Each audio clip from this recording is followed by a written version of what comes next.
We have all heard of possessions and the supposed effects that it can cause to the person experiencing it.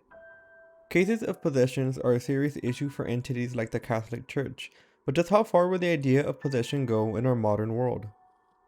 Join me as we dive into the homicide case of Arnie Johnson and the possession that might have caused a murder. A story so sinister, in fact, that it is rumored to be the plot of the Conjuring 3 movie. Our story starts in 1980 in the town of Brookfield, Connecticut.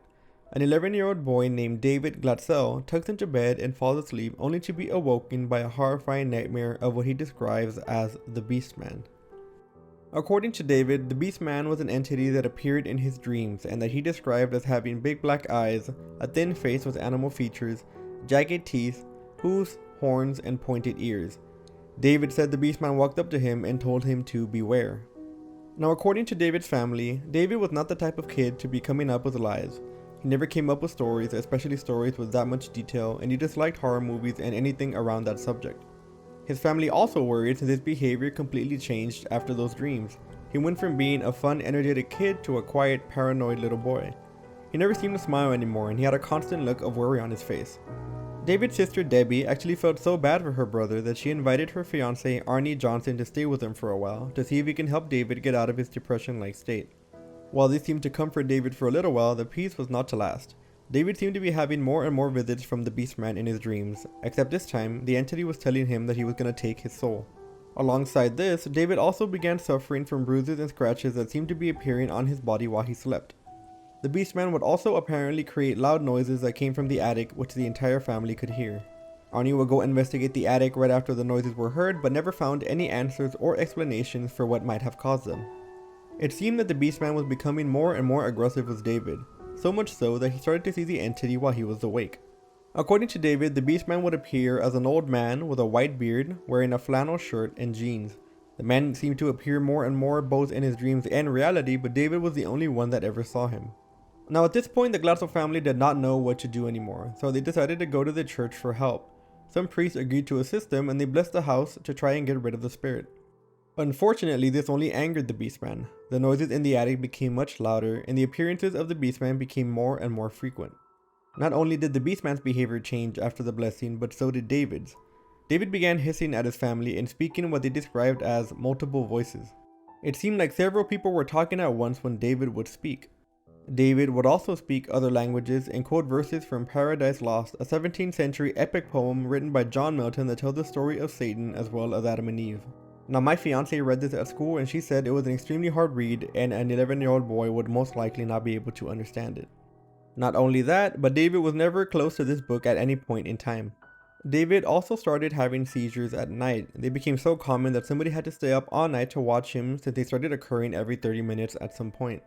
Now, the Glatzels now knew that they needed some serious help, so they decided to contact Ed and Lorraine Warren. Ed and Lorraine Warren are famous demonologists, and they decided to agree with the case. Ed and Lorraine drove all the way to David's house, and Ed began to interview David. While Ed was talking to David, Lorraine claimed to have seen the entity behind him the entire time. Lorraine said, and I quote, "While Ed interviewed the boy, I saw a black misty form next to him, which told me we were dealing with something of a negative nature. Soon the child was complaining that invisible hands were choking him and there were red marks on him. He said he had the feeling of being hit." Unquote. Now, Lorraine said this quote on People magazine when they asked her about the experience with the case. After the interview, both Ed and Lorraine concluded that David was in fact possessed and met up with 3 other priests to perform an exorcism. Now, they had to do several exorcisms in order to completely free David, who apparently had 43 demons inside of him. After the entire ordeal, David was diagnosed with a slight learning disability, but beside that, he seemed to be back to normal. Now, this is when our story takes a change, however. According to Lorraine, during one of David's exorcisms, Arnie tried provoking the demons by claiming that they were too frightened to enter his body, and that's why they had to focus on a child like David. Now, anybody who has ever done an exorcism will tell you that tempting demons to enter your body or anybody else's is a major no-no. Ed and Lorraine both knew this mistake might come back to haunt Arnie, so after they left, they contacted the Brookfield Police Department and told them to keep an eye on him.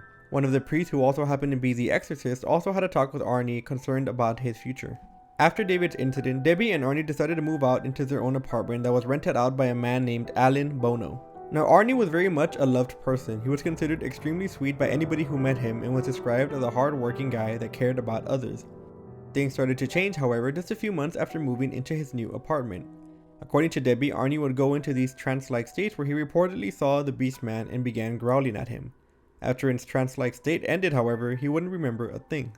Arnie also started to get into some minor legal trouble which he had never done before.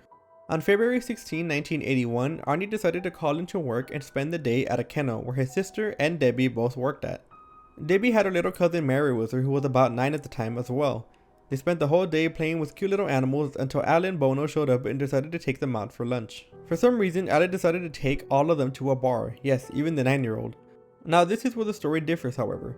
Some claim that Alan drank a large amount of booze, and others claim that Alan and Arnie drank a good amount. Either way, after the meal and the drinks, they headed back to the kennel. There seemed to be tension in the air since Alan and Arnie began arguing about something. According to the group, Arnie began hissing and growling at Alan, which became louder and louder. In fear for everybody's safety, Debbie tried to get everyone out of the room to try and de-escalate the situation. Alan tried to protect Mary and grabbed her little hand as he pushed her far away from Arnie, but he couldn't do it in time. Arnie pulled out a pocket knife and stabbed Alan in the stomach and ran the knife up to his heart. After he created a gaping hole, he stabbed Alan a few more times before leaving. Everybody was in complete shock, and of course, Arnie Johnson was arrested. Arnie's lawyer decided to try and take the possession route as his form of defense since Arnie honestly believed it. Unfortunately, the judge did not allow this form of defense, and Arnie pled guilty to first-degree manslaughter and was given 10 to 20 years, which he only served 5. He is now out and living happily with his family. This story eventually became a book as well as an episode on Travel Channel's The Haunting. Like I mentioned earlier, this story is also the supposed inspiration for the Conjuring 3 sequel, which is set to come out sometime next year. But what do you guys think? Was the Beast Man real? Was Arnie really possessed? Let me know in the comments below on your ideas and theories for this case.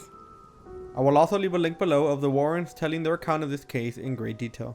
If you found this topic interesting, I would highly suggest you check it out. Anyways guys, this is Sinister Stories, and thank you for joining me. Make sure to drop a like if you enjoyed the video, and also be sure to hit that sub button so you won't miss any of my paranormal videos just like this one. Anyways, I wish you all a happy Halloween. Until next time guys, stay safe.